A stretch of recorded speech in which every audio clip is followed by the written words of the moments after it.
शहडोल जिले की समीक्षा बैठक में सीएम शिवराज के तेवर सख्त, कहा पैसा लेने वाले अधिकारियों को किया जाए बर्खास्त। जल जीवन मिशन और पीएम आवास योजना में लापरवाही पर भी जताई नाराजगी।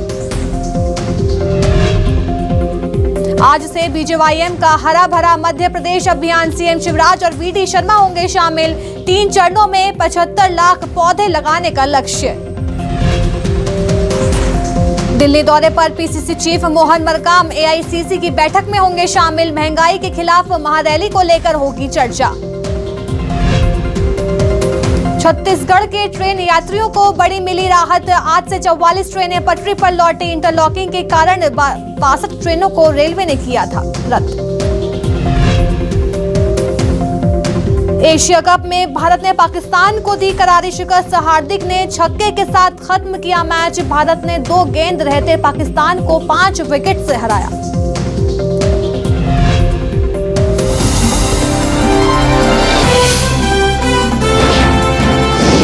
न्यूज़ 24 मध्य प्रदेश छत्तीसगढ़, आपकी बात सच के साथ।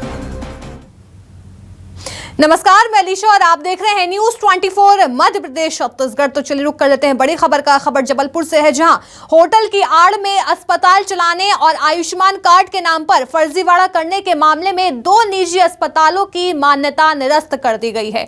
तो वहीं पुलिस ने अस्पताल के मालिक डॉक्टर अश्वनी पाठक और उसकी पत्नी डॉक्टर दुहिता को गिरफ्तार कर लिया है। बता दें कि 26 अगस्त को अस्पताल में छापेमारी हुई थी, जिसमें होटल की आड़ में अस्पताल के संचालन, आयुष्मान कार्ड के नाम पर फर्जीवाड़ा और डॉक्टरों के नाम पर धोखाधड़ी का खुलासा हुआ था, जिसके बाद अस्पताल को सील कर दिया गया था।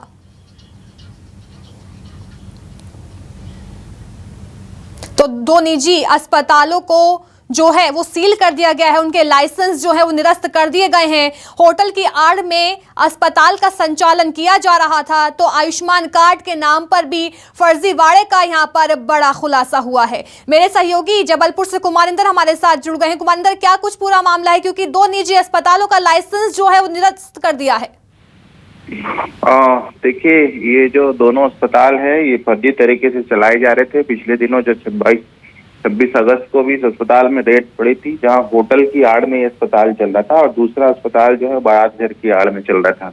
तो इस तरह से दोनों अवैध तरीके से अस्पताल संचालित हो रहे थे।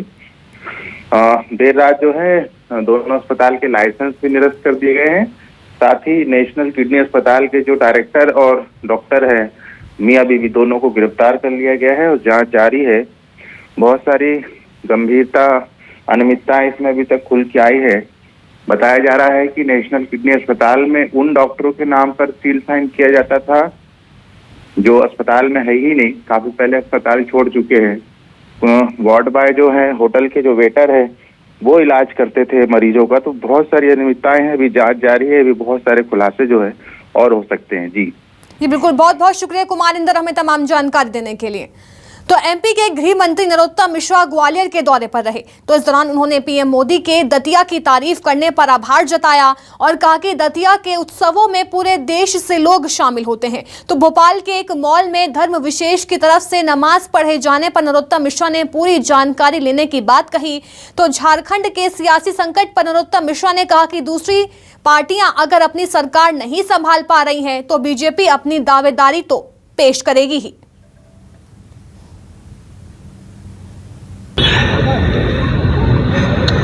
प्रधानमंत्री जी का बहुत बहुत आभार।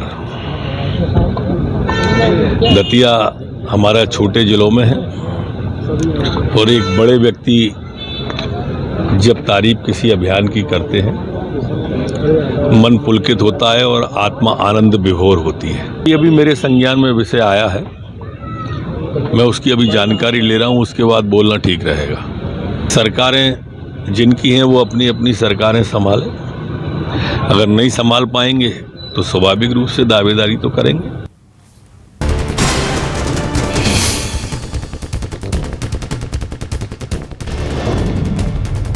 भारत ने एशिया कप में अपने पहले मैच में पाकिस्तान को 5 विकेट से हरा दिया। पाकिस्तान की टीम ने पहले बल्लेबाजी करते हुए 19.5 ओवर में सिर्फ 147 रन ही बना सकी। भारत ने 148 रन के टारगेट का पीछा करते हुए 19.4 ओवर में 5 विकेट खोकर ये लक्ष्य हासिल किया। भारत के लिए विराट कोहली और रविंद्र जडेजा ने सर्वाधिक रन बनाए। एक समय भारत की पारी लड़खड़ा गई थी, लेकिन फिर जडेजा और पांड्या की 52 रनों की साझेदारी ने भारत को जीत के दहलीज तक पहुंचा दिया। इसके साथ ही भारत ने 2021 T20 वर्ल्ड कप की हार का बदला ले लिया।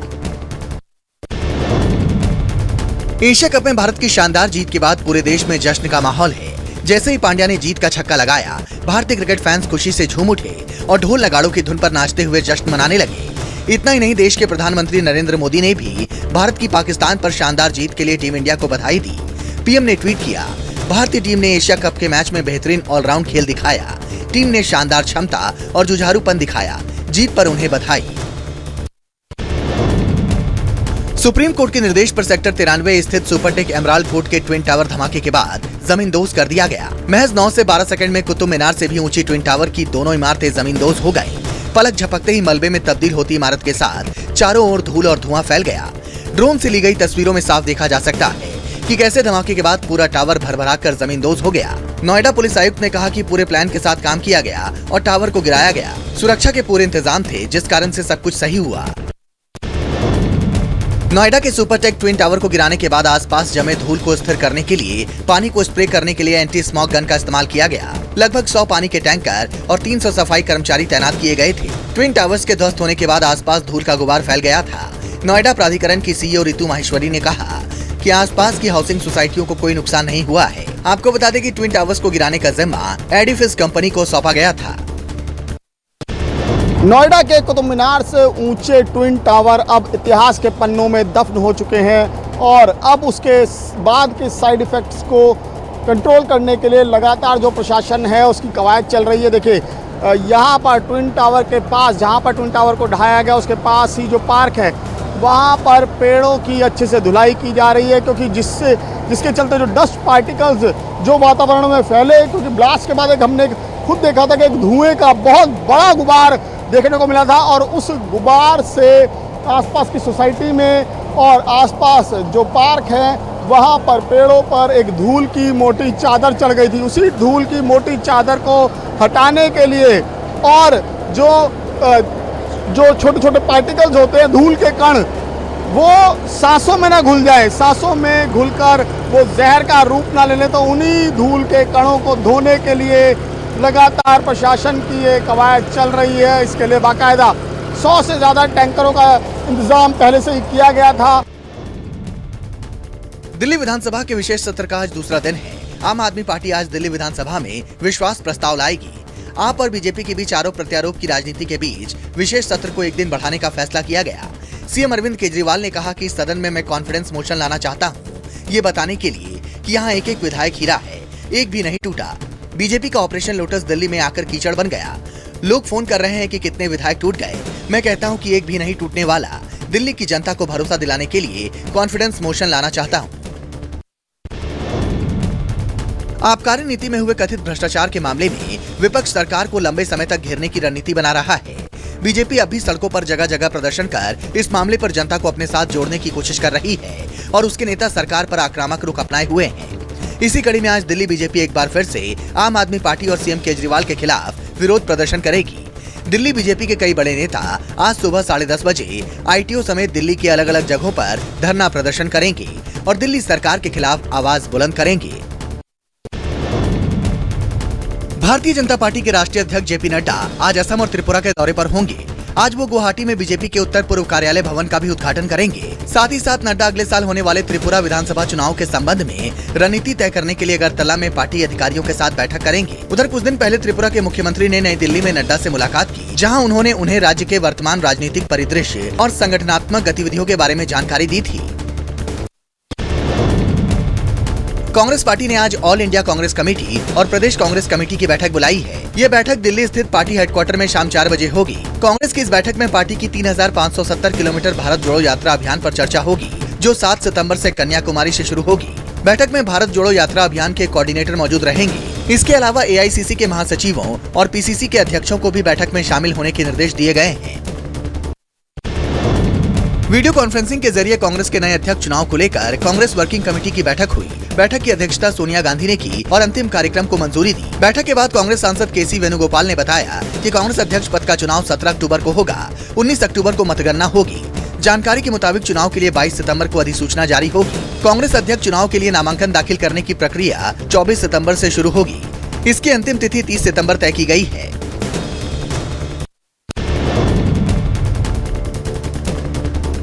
पूर्व कांग्रेस नेता गुलाम नबी आजाद के कांग्रेस छोड़ने के बाद जम्मू कश्मीर में कांग्रेस के कई नेता, पूर्व मंत्री और पूर्व विधायक पार्टी को अलविदा बोल रहे हैं। इसी कड़ी में रविवार को जम्मू में कई कांग्रेसी नेताओं और कार्यकर्ताओं ने गुलाम नबी आजाद के समर्थन में कांग्रेस पार्टी को अलविदा कह दिया। इस मौके पर बोलते हुए कांग्रेस के वरिष्ठ नेता और पूर्व मंत्री GM सरूरी ने कहा कि गुलाम नबी आजाद और उनके साथ के यहाँ के बड़े नेता जल्दी नेशनल पार्टी बनाएंगे और अभी जम्मू कश्मीर में चुनाव होने हैं, इसलिए ज्यादा फोकस जम्मू कश्मीर में होगा।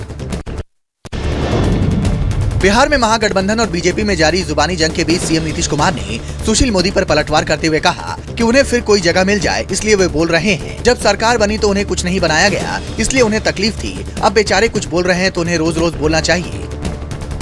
जब सरकार बनी बोली है तो उनको नहीं ना बनाया जी, तो उसी के चलते हमको तकलीफ थी जी, लेकिन अब बेचारे कुछ बोल रहे हैं, उनको जरूर रोज बोलना चाहिए। झारखंड में सियासी ड्रामा जारी है। लाभ के पद के मामले में घिरे सीएम हेमंत सोरेन की सदस्यता बचेगी या जाएगी, अब इसका फैसला राज्यपाल को करना है। लेकिन उससे पहले महागठबंधन के नेताओं ने एक संयुक्त प्रेस कॉन्फ्रेंस की और राज्यपाल से हेमंत सोरेन पर बने संशय की स्थिति को साफ करने की अपील की। महागठबंधन नेताओं ने कहा कि हेमंत सोरेन पर चुनाव आयोग की सिफारिश पर राज्यपाल 3 दिन से संशय की स्थिति क्यों बनाए हुए हैं, फैसला सार्वजनिक क्यों नहीं करते। उन्होंने आगे कहा कि हमारा गठबंधन हर हाल में मजबूत है।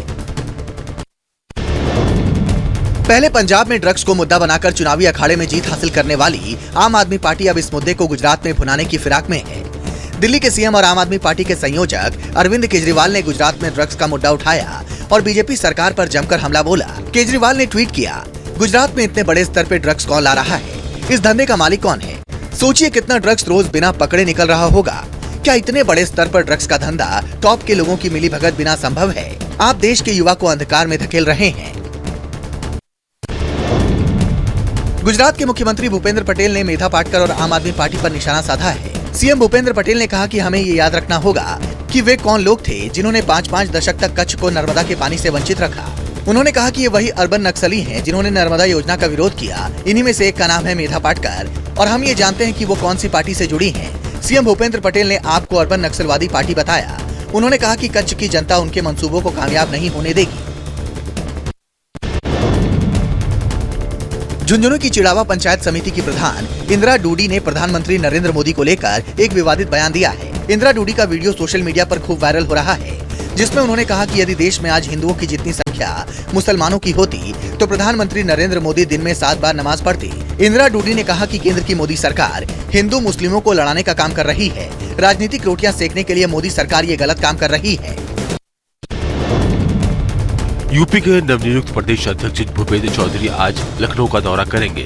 भूपेंद्र चौधरी केसी तिराहा स्थित पंडित दीनदयाल उपाध्याय स्मृति जाएंगे, जहां वो सनातनी चिंतक की प्रतिमा पर पुष्पांजलि अर्पित करेंगे। भूपेंद्र चौधरी राष्ट्रपति महात्मा गांधी, भीमराव अंबेडकर, सरदार पटेल, अटल बिहारी वाजपेयी और चौधरी चरण सिंह की प्रतिमाओं पर पुष्पांजलि अर्पित करेंगे। इसके बाद वो पार्टी दफ्तर जाएंगे, जहाँ उनका हार्दिक अभिनंदन किया जाएगा। इस मौके पर सीएम योगी और पार्टी के वरिष्ठ नेता भी मौजूद रहेंगे। सोनाली फोगाट की मौत मामले में एक के बाद एक खुलासे हो रहे हैं। अब इस मामले में तंत्र मंत्र का एंगल भी सामने आ रहा है। आरोप है कि सोनाली के पीए सुधीर सागवान ने कई बार वशीकरण के लिए तांत्रिक भी बुलाए थे। वो सोनाली पर तंत्र मंत्र करवाता था। उस तांत्रिक ने सोनाली के दिमाग में ये बातें भरी कि आपकी जान को खतरा है। सुधीर सागवान सोनाली को रिमोट कंट्रोल की तरह यूज करता था। साथ ही सुधीर सागवान पर रोहतक में कई लोगों के साथ फ्रॉड करने की भी बात सामने आई है। बाहुबली माफिया मुख्तार अंसारी के साथ साथ उसके परिवार और अन्य करीबियों पर शिकंजा कसने के क्रम में एक बड़ी कार्रवाई हुई है। ईडी ने उनकी पत्नी अफसा अंसारी के खिलाफ लुकआउट नोटिस जारी किया है। उनके विदेश भागने की आशंका में यह कार्रवाई की गई है। ईडी प्रयागराज की टीम मौजूदा समय में मुख्तार पर दर्ज मनी लॉन्ड्रिंग मामले की जांच में जुटी है। इस मामले में उसकी पत्नी की भी जांच चल रही है। आशंका है कि वो पूछताछ से बचने के लिए विदेश भाग सकती हैं। ऐसे में उनके खिलाफ लुकआउट नोटिस जारी किया गया है। कर्नाटक हिजाब मामले पर आज सुप्रीम कोर्ट में सुनवाई होगी। हिजाब पर कर्नाटक हाईकोर्ट का फैसला आते ही उडुपी की रहने वाली 2 छात्राओं ने इसे सुप्रीम कोर्ट में चुनौती दी थी। कर्नाटक हिजाब मामले पर सुप्रीम कोर्ट आज सुनवाई करेगा। जस्टिस हेमंत गुप्ता और सुधांशु धूलिया की बेंच के सामने कुल 24 याचिकाएं सुनवाई के लिए लगाई गई हैं। याचिकाकर्ताओं ने कर्नाटक हाईकोर्ट के उस फैसले को चुनौती दी है जिसमें स्कूल कॉलेजों में यूनिफॉर्म के पूरी तरह पालन का राज्य सरकार के आदेश को सही ठहराया गया था। सुप्रीम कोर्ट में आज पत्रकार सिद्दीकी कप्पन के केस की सुनवाई होगी। चीफ जस्टिस यूयू ललित इस केस की सुनवाई करेंगे। आपको बता दें कि यूएपी और राजद्रोह जैसे सख्त कानूनों के तहत केरल के पत्रकार सिद्दीकी कप्पन को गिरफ्तार किया गया है। मथुरा पुलिस ने 5 अक्टूबर 2020 को उन्हें गिरफ्तार किया था। मथुरा कोर्ट और इलाहाबाद हाई कोर्ट उनकी जमानत याचिका खारिज कर चुका है। कप्पन का कहना है कि बिना किसी सबूत के ही उनके खिलाफ केस दर्ज किए गए हैं। अब उन्होंने जमानत के लिए सुप्रीम कोर्ट में याचिका दाखिल की है जिस पर आज सुनवाई होगी। जम्मू के हाईकोर्ट कॉम्प्लेक्स में बहुमंजिला इमारत बनाने की मांग पर हाईकोर्ट बार एसोसिएशन का आंदोलन तेज होता जा रहा है। अपनी मांग को लेकर हाईकोर्ट बार एसोसिएशन ने आज जम्मू बंद करने का आह्वान किया है। बार ने जम्मू संभाग के सभी 10 जिलों में काम करने वाले वकीलों से बार का साथ देने का आह्वान किया है। साथ ही जम्मू बंद को कामयाब बनाने के लिए समर्थन मांगा है। बता दें कि वकील हाईकोर्ट में एक बहुमंजिला इमारत बनाने की मांग कर रहे हैं ताकि एक ही छत के नीचे तमाम अदालतों को चलाया जा सके। टेलीकॉम कंपनी रिलायंस की साल 2022 की 45वीं एनुअल जनरल मीटिंग आज होने जा रही है। उम्मीद की जा रही कि इस मीटिंग में देश में जियो 5G की लॉन्चिंग को लेकर भी घोषणा की जा सकती है। बता दें कि इसमें कंपनी O2C बिजनेस और जियो फोन 5G को लेकर भी बड़ी घोषणा कर सकती है।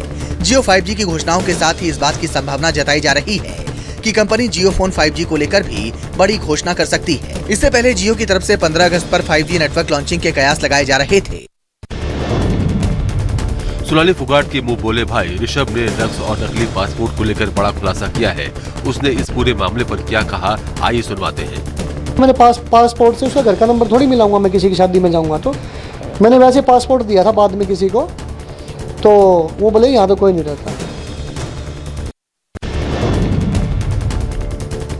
बीजेपी नेता और टिकटॉक स्टार सोनाली फोगाट मौत मामले की जांच आज सीबीआई को सौंपी जा सकती है। रविवार को गोवा के मुख्यमंत्री प्रमोद सावंत ने इशारा किया था, तो वहीं गोवा पुलिस ने भी ड्रग्स सिंडिकेट के खिलाफ कार्रवाई शुरू कर दी है। गोवा पुलिस ने कलगुट और हरफंडे समुद्री इलाके के पास छापेमारी के बाद 19 लाख की ड्रग्स पकड़ी है।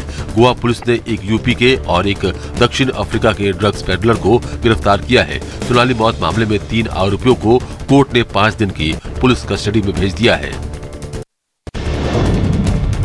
आज तृणमूल छात्र परिषद का 24वां स्थापना दिवस समारोह है, जिसका आयोजन कोलकाता में किया जाएगा। ये शिक्षा भर्ती घोटाले में पूर्व मंत्री पार्थ चटर्जी की गिरफ्तारी के बाद सीएम ममता बनर्जी की पहली बड़ी सभा होगी।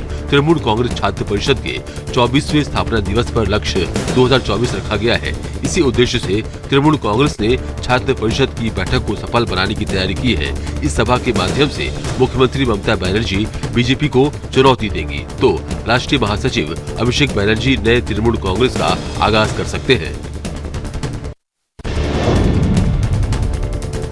नासा का एक खास मिशन आर्टेमिस आज चांद के लिए रवाना होगा। वो लंबे समय तक चांद की कक्षा में रहेगा, फिर वापस आ जाएगा। आर्टेमिस साल 1972 के बाद पहली बार साल 2025 में इंसानों को चांद की सतह पर ले जाएगा। साल 2025 के लक्ष्य को हासिल करने के लिए मिशन को आर्टेमिस का नाम दिया गया है, जो ग्रीक पौराणिक कथा में अपोलो की बहन थी। अपोलो मिशन चांद की सतह पर जाने वाला पहला अंतरिक्ष यान था। अब आर्टेमिस इंसानों को 1972 के बाद चांद की सतह पर ले जाने को तैयार है। झारखंड के दुमका में एक बार फिर निर्भया जैसे कांड ने लोगों को हिलाकर रख दिया है, जहां एक सिरफिरा आशिक ने दुमका की रहने वाली लड़की अंकिता की जान ले ली। आपको बता दें कि अंकिता जब सो रही थी, सिरफिरा आशिक उसके घर की खिड़की के पास पहुंचा और पेट्रोल छिड़ककर सोई हुई अंकिता पर माचिस की तीली मारकर आग लगा दी। अंकिता को दुमका के मेडिकल कॉलेज अस्पताल में भर्ती कराया गया, जहां से उसे रांची के रिम्स में रेफर किया गया। आखिरकार अंकिता जिंदगी की जंग हार गई। फिलहाल पुलिस ने आरोपी को गिरफ्तार कर जेल भेज दिया है। झारखंड के दुमका में जहां एक युवक की हैवानियत के शिकार अंकिता की मौत के बाद विपक्ष हमलावर है और कानून व्यवस्था और महिला सुरक्षा को लेकर सरकार पर जमकर निशाना साधा है। आपको बता दें कि अंकिता जब सो रही थी, सिरफिरा आशिक उसके घर की खिड़की के पास पहुंचा और पेट्रोल छिड़ककर सोई हुई अंकिता पर माचिस की तीली मारकर आग लगा दी, जिससे अंकिता की मौत हो गई। इसको लेकर दुमका के विभिन्न संगठनों ने आरोपी को कड़ी सजा देने की मांग की है। बिहार से एक बार फिर चौंकाने वाली घटना सामने आई है, जहां जहरीली शराब ने 3 लोगों की जान ले ली है, जबकि 2 लोग गंभीर रूप से बीमार हो गए हैं। जिनका इलाज जिले के निजी अस्पताल में कराया जा रहा है। बिहार में शराबबंदी है, उसके बावजूद ऐसी घटनाएं रुकने का नाम नहीं ले रही। आपको बता दें, वैशाली जिले के राघोपुर के वीरपुर गाँव में 5 लोगों ने शराब पी थी, जिसके बाद सभी की तबीयत बिगड़ने लगी, जहाँ 3 लोगों की अस्पताल में मौत हो गयी। पुलिस ने कार्रवाई करते हुए संदिग्धों को पकड़ा है, जिनसे फिलहाल पूछताछ की जा रही है। बिहार के कटिहार के मिर्चाई बाड़ी स्थित हनुमान मंदिर से चोरी की घटना सामने आई है, जहां एक चोर ने दान की पेटी से रुपए चोरी कर लिए और फरार हो गया। ये पूरा मामला सीसीटीवी कैमरे में कैद हो गया। सीसीटीवी फुटेज में साफ दिखाई दे रहा है कि एक युवक मंदिर के अंदर आता है और दान पेटी को लोहे की रॉड से तोड़ने के बाद दान पेटी बाहर ले जाकर उसमें रखे पैसे निकालकर दान पेटी को मंदिर परिसर में छोड़कर फरार हो गया। फिलहाल फुटेज के आधार पर चोर को पुलिस ने गिरफ्तार कर लिया है। पटना के टोयोटा शोरूम से बीते दिनों हुए लूटपाट कांड में पुलिस को बड़ी कामयाबी मिली है, जहां पुलिस ने लूटकांड में शामिल 10 अपराधियों को गिरफ्तार किया है। इनके पास से लूटी गई नगद रुपए सहित 3 पिस्तौल, 6 गोली और चाकू बरामद किया गया है। आपको बता दें कि इस लूटकांड में अपराधियों ने टोयोटा के गार्ड की हत्या कर दी थी। पुलिस के मुताबिक गिरफ्तार अपराधियों ने पटना में कई जगहों पर लूट की घटनाओं को अंजाम देकर आतंक मचा रखा था। बुलंदशहर के कोतवाली खुर्जा सिटी इलाके में यातायात के नियमों का मजाक उड़ाने वाला वीडियो सोशल मीडिया पर जमकर वायरल हो रहा है, जहां दबंग युवा शराब के नशे में गाड़ी की छत पर बैठकर पूरे शहर में चक्कर लगा रहा है। पूरा मामला बुलंदशहर के खुर्जा कोतवाली नगर निकट जेवर अड्डा चौराहे का बताया जा रहा है। इस वीडियो के सामने आने के बाद खुर्जा पुलिस की कार्यशैली पर सवाल उठने लगे हैं। यूपी के हरदोई से एक दर्दनाक घटना सामने आई है, जहां ट्रैक्टर ट्रॉली अनियंत्रित होकर गरा नदी में गिर गई, जिसके बाद घटनास्थल पर चीख पुकार मच गई, जहां एसडीआरएफ व एनडीआरएफ की टीमों और गोताखोरों ने सभी लापता लोगों के कुल 8 शव बरामद कर लिए, जबकि हादसे के बाद 14 किसान तैरकर बाहर निकल आए थे। फिलहाल एसडीआरएफ की एक यूनिट को रोक लिया गया है। अगर किसी अन्य व्यक्ति की जानकारी होती है तो उसकी भी तलाश करवाई जाएगी।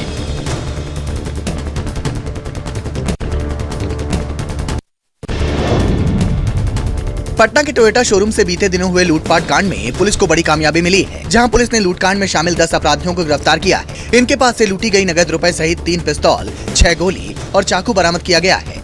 आपको बता दें कि इस लूटकांड में अपराधियों ने टोयोटा के गार्ड की हत्या कर दी थी। पुलिस के मुताबिक गिरफ्तार अपराधियों ने पटना में कई जगहों पर लूट की घटनाओं को अंजाम देकर आतंक मचा रखा था। गंगा नदी का जलस्तर लगातार बढ़ने से लखीसराय जिले के बढ़ैया, पिपरिया एवं सूरजगढ़ा प्रखंड के दियारा एवं टाल क्षेत्र के लोगों में बाढ़ का डर सताने लगा है। बढ़ैया प्रखंड में गंगा नदी का जलस्तर काफी तेजी से बढ़ने की वजह से पाली पंचायत में पानी गाँव में घुस गया है। जल भराव की वजह से लोगों को काफी मुश्किलों का सामना करना पड़ रहा है। वहीं ग्रामीणों का कहना है कि सरकार की तरफ से अभी तक कोई मदद नहीं मिली है और अगर समय रहते कुछ नहीं किया गया तो हजारों एकड़ में लगी टमाटर, मिर्च, सोयाबीन की फसलें बर्बाद हो जाएंगी। बिहार के कई जिलों में भी भारी बारिश की वजह से बाढ़ जैसी स्थिति बन गई है। कटिहार जिले का मनिहारी नगर पंचायत का इलाका बाढ़ की चपेट में आ गया है। सिर्फ गांव ही नहीं, अब बाढ़ का पानी शहरों में भी घुस आया है, जिससे लोगों को काफी परेशानियों का सामना करना पड़ रहा है। वहीं महानंदा नदी के उफान पर होने की वजह से नदी से सटे गाँव बाढ़ का दंश झेल रहे हैं। पानी के जलस्तर के बढ़ जाने से तेजी से जमीन का कटाव हो रहा है, जिससे ग्रामीण काफी डरे हुए हैं और प्रशासन से मदद की गुहार लगा रहे हैं। यूपी के चंदौली में भी बाढ़ का कहर जारी है। गंगा नदी के जलस्तर बढ़ जाने से कई गांवों में बाढ़ जैसे हालात हो गए हैं। गांव का शहरों से संपर्क बिल्कुल टूट गया है। सड़कें, मकान, दुकान सब पानी में डूब चुके हैं। जिले के सकलडीहा तहसील के कैली, कुरहना, तड़िया, छोटू, सराय गांव जलमग्न हो गए हैं। सैकड़ों एकड़ जमीन में लगे फसल बर्बाद हो गए हैं। मुगल सराय गाजीपुर वाया चहनिया मार्ग पर पानी सड़क से 1 फुट ऊपर बह रहा है। तेज बहाव के बीच अपनी जान जोखिम में डालकर लोग सड़क पर आ जा रहे हैं। जम्मू में भारी बारिश ने आम जनजीवन को अस्त व्यस्त कर दिया है। भारी बारिश के कारण पुंछ के कई इलाकों में भूस्खलन की घटनाएं भी सामने आई हैं। बताया जा रहा है कि पहाड़ी इलाकों में लगातार हो रही बारिश की वजह से पहाड़ों की मिट्टी खिसकने लगी है और पुंछ के लाइलबेला, लोरन तेह मंडी में भूस्खलन होने लगा है। भूस्खलन के कारण रास्ते बंद हो गए हैं, जहां प्रशासन की टीम लगातार सड़कों से मलबे को हटाने के काम में जुटी हुई है। पाकिस्तान में बाढ़ ने कोहराम मचा दिया है। सड़कें टूट चुकी हैं, ब्रिज बह गए हैं, लोगों का एक दूसरे से संपर्क टूट चुका है। लोगों के पास खाने के लिए खाना नहीं है, रहने के लिए घर नहीं है, सब पानी में बह चुका है। खबर के मुताबिक अब तक बारिश और बाढ़ की वजह से 1000 से ज्यादा लोगों की मौत हो चुकी है। वहीं 3.3 करोड़ लोग इस बाढ़ से प्रभावित हैं। लगातार हो रही बारिश के कारण देश के कई इलाकों में नदियां उफान पर हैं। बाढ़ और बारिश की वजह से 1400 से अधिक लोग घायल हो चुके हैं। वहीं 3000 किलोमीटर से अधिक की सड़कें, 150 पुल बहकर नष्ट हो गए हैं।